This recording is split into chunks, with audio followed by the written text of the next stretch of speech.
제천 화재 참사 7년 만에 충북지사가 처음으로 고개를 숙였습니다. 김영환 지사는 오늘 제천시청에서 열린 제천 화재 참사 유가족 부상자들과의 면담에서 재판 결과와 관계없이 죄송하다며 가족을 잃고 고통 속에 살아가는 유족께 도민을 대표해 위로의 말씀을 드린다고 말했습니다. 또 유족 측이 패소한 손해배상 소송과는 관계없이 충청북도와 유족 1명씩으로 구성된 협의체를 꾸려 구체적인 지원 방안을 논의하자고 제안했습니다. 이에 따라 7년을 끌어온 제천 화재 참사 유가족과 부상자에 대한 보상 절차도 속도를 낼 것으로 보입니다. 지난해 전국적으로 여성 취업자가 크게 늘었다는데 충북은 오히려 줄어든 것으로 나타났습니다. 특히 여성 비율이 높은 서비스 업종의 고용이 위축됐습니다. 관련 소식 이지연 기자가 보도합니다. 지난해 전국에서 늘어난 취업자 수는 32만 7천 명. 이 가운데 93%, 30만 3천 명이 여성입니다.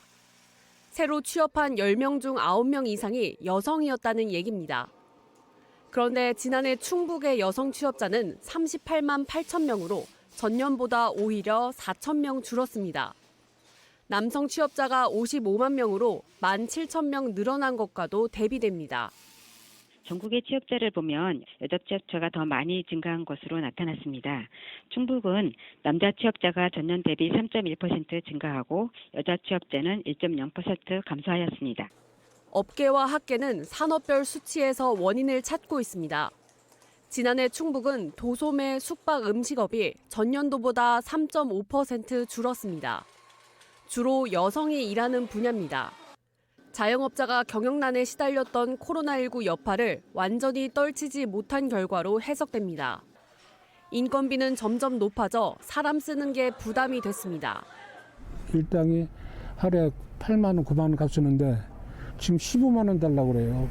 그러니까 도저히 안 맞으니까 그냥 있는 대로 식구끼리 하는 거예요. 근본적으로 충북의 경제 구조와 전국 최하위인 1인당 민간 소비가 이유로 꼽힙니다. 충북 서비스업은 지식 기반 산업보다 전통적인 음식 숙박업이 많습니다.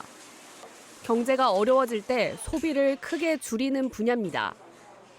돈을 쓰지 않다 보니 산업이 더 약해지고 고용이 불안해지는 결과가 나옵니다. 충북도가 가지고 있는 전반적인 서비스 산업의 위축이 다시 이게 우리 전체적인 충북도의 소득을 줄이는 효과가 나고 또 소비가 줄어든 이 악순환이 영향이 더 큰 거예요.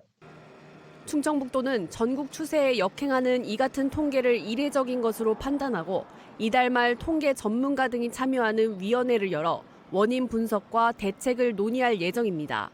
MBC 뉴스 이지연입니다.